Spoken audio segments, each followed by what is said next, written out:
me mbrojtësit dhe se autet të Timshada. Atër supët ko. A këtu tash mund duhet ishë më të pak. Po mendoj se kemi ekonomizuar kohën edhe kemi. Ka lidhje, jo ekonomizimi, nuk është punë. Se gjatë administrimit, pra gjatë marrës në pyetje të shpitarëve, atër kemi kohë gjenë seancën tjetër për me siguru që ata mundë. Prokuroria nuk I ka përbush në tërësi detyrimet e veta, edhe në raport me të akuzorin e parë zotin e shef, edhe me zotin e jup, dhe pra ta shirë edhe deri të shtyrja për të dhënë mundësi prokurorit të dorëzoj provat të cilat janë shumë të nevojshme dhe janë shumë të rëndësishme për këtë çështje.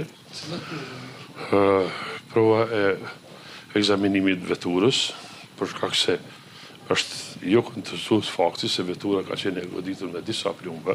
Të kam guli, ta bindi gjykatën, se në rastin konkret zoti shef ka vepruar në gjendje të afektit rënd mendor, çështja e afektit rënd mendor me çështjen e përgjegjësisë penale, gjithsesi gjendjes psiqike të paderit është diametralisht dallon njëra nga tjetra. Kështu që unë do të kam guli edhe më tutje për ta vërtetuar sa më drejt këtë çështje, e cila më të vërtet ka marrë një epilog jashtëzakonisht tragjik, shumë të rëndë.